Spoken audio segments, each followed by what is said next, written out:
for the past couple years, Max and Will and a bunch of other people have been fighting to protect Thacker Pass. And I've had a lot of conversations with Will about it. And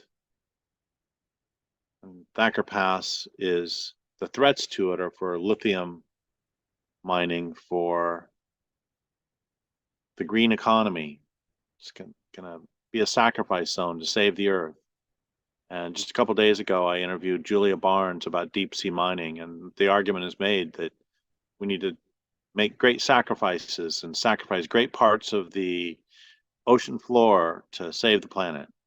And I'm always surprised that they use the same rhetoric, and I'm always surprised that it works.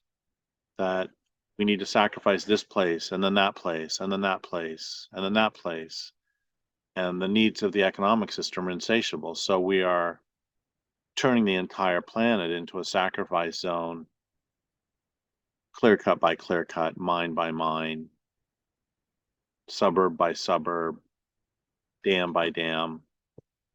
And again, how many times do we have to be fooled by this before we recognize that the entire world is a sacrifice? And that's why I really started, the main thrust of my work as a writer when I was a baby activist.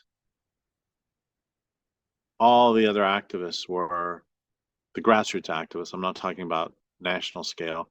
All the other grassroots activists were very clear in private about how they were just holding on by their fingernails, trying to protect this or that scrap of ground until civilization collapsed. And they recognized that.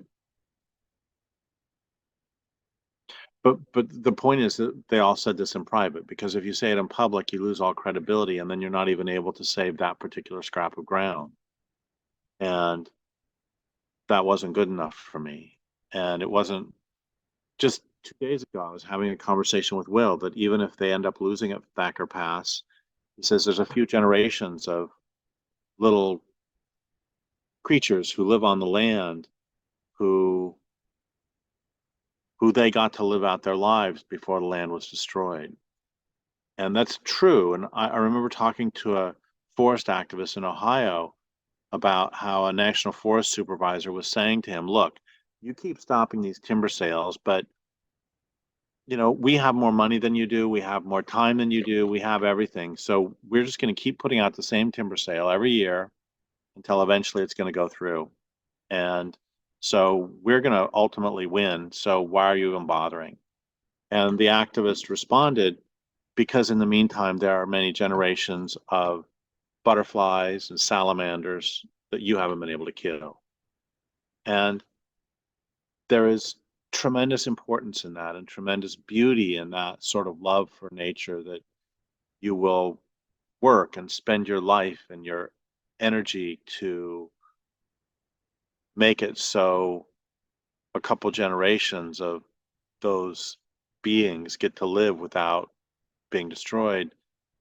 And at the same time, we all recognize that that's not enough.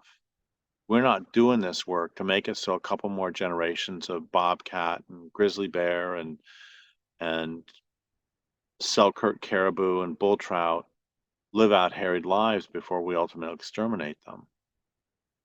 And what I want from this is just for people to recognize that from the beginning, this culture has been based on turning place after place after place into sacrifice zone and finding new places to sacrifice. And it will continue to sacrifice. The mines from ancient Rome are still toxic. They're still devastated. And, the Near East was heavily forested. The Arabian Peninsula was oak savanna. The Tigris in the Euphrates area was cedar forest so thick that sunlight never touched the ground.